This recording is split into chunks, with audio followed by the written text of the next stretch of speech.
So hey guys আসসালামু আলাইকুম, welcome my channel. তো কেমন আছো তোমরা সবাই? তো আজকে চলে এসেছি আমরা পিআরএম সেন্টার পয়েন্টে, কারণ আমি ঈদের বাজার করে নিয়েছিলাম, তো প্যান্ট কেনা হয়নি। সো আমি প্যান্ট নেওয়ার জন্য আসছিলাম, তো আমার বন্ধু এখানে হাই করে নিল। তো আমি ভাবলাম যে তোমাদের সঙ্গে এই চকচকে ধকধকে এই মলটা দেখিয়ে দিব, কারণ তো তোমরা দেখোনি, তাই কি না? তো তোমাদের সঙ্গে এই কারণের জন্যে মানে কি ভুলভাল বকছি ঠিক নিজেও জানি না। তো ভাবলাম যে তোমাদের সঙ্গে মেয়েদের জামা কাপড়গুলো দেখায়, কারণ ভবিষ্যতে তোমরা বিয়ে করলে আমাদের পিআরএম সেন্টার পয়েন্টে সুন্দর সুন্দর জামা কাপড় দেখতে পাবা। দেন তোমাদের বউকে নিয়ে আসবা, দেন তোমাদের পকেটটা খরচা হয়ে যাবে, মানে সরি খালি হয়ে যাবে। তো আমি এখানে আয়নার সামনে একটু ঢং করে নিলাম। সো ঢং করে নেওয়ার পরে আমার ভাইকে দেখলাম যে বিল কাউন্টারে বিল করতে গেছিলো আমার প্যান্টটা। দেন আমি ওকে বললাম যে চলে আয় বেকার, আর ওখানে বিল করতে হবে না, নিয়ে পালিয়ে যাবো। তো আমাদের নিয়ে পালিয়ে আসার পরে ভাবলাম যে চলো উপরে গিয়ে আমরা কিছু একটু ঠুসে আসি, কারণ আমাদের পেট খালি আছে, রোজা ইফতারের পরে কিছু খাওয়া হয়েছিল না।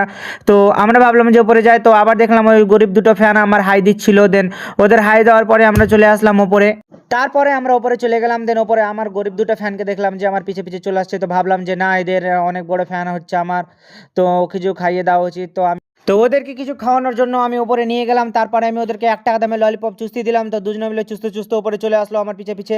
দিয়ে আমি আবার ভাবলাম যে ভাগিয়ে দিব। তারপরে আমাকে বলছে না দাদা, আমি তোমাকে হাইটাই দিচ্ছি, আমাকে একটু ভিডিও নাও। তো আমি দয়াময় করে নিয়ে নিলাম। তো ওদেরকে ভাবলাম যে না, 1 টাকা দামে তো ললিপপ অনেক চুস্তি দিলাম, তো ভাবলাম যে ওদেরকে একটা করে পিৎজা খাওয়ানো হোক। তো পিৎজা খাওয়াতে গিয়ে দেখলাম যে আমার পকেট ফাঁকা। তারপর পকেট ফাঁকানোর পরে আমি ভাবলাম যে একটু গেমগুলো সব দেখে আসি, কী কী কেমন হয়েছিল। তো সেগুলো আমরা দেখেই আসছিলাম। তো আমার গরিব দুঃখিনী দুঃখে কাটা ফ্যানগুলো আমাকে বারবার করে বলছিল যে দাদা আমাদেরকে একটু করে লুডো ছক্কা গেম খেলিয়ে দাও। তো আমি বললাম যে খেপাচোদা, এখানে তোর বাপের লুডো ছক্কা নেই। তো ভাবলাম যে ওদেরকে একটু দামি মানে লাক্সারি গেমগুলো খেলিয়ে দিই। তো আমি দেখলাম যে আমার পকেট ফাঁকা। তো ভাবলাম যে পরে খেলাবো গেমগুলো, তাই জন্য ওদেরকে লাত মেরে ভাগিয়ে দিলাম। তো শুধু গোল গোল করে আমি ওদেরকে দেখালাম যে কিরকম কি আছে, তো দেখে নে, কারণ তোরা খেলতে পারবি না, শুধু দেখে নে এখানে, তাই জন্য ওদেরকে গোল গোল করে ঘুরিয়ে দেখিয়ে দিলাম। তারপর আমরা গেম আইল্যান্ড থেকে বেরিয়ে গেলাম। দিয়ে ভাবলাম যে বাড়ির দিকে ভাগবো, কারণ আমার পিছা ছাড়ছিল না। এরা গরিব দুটোকে 5 টাকা করে দিলাম, তাও আমার পিছা ছাড়ে না। দেখো তোমরা, গোল গোল গোল গোল করে ঘুরছে আমার পিছনে। দিয়ে আমরা চলে গেলাম এখন বাড়ি বেরোনোর জন্য, কারণ আমরা বাড়ি যাব। তো দেখো আমার ফ্যান দুটো এখনও আমার পিছা ছাড়ছে না।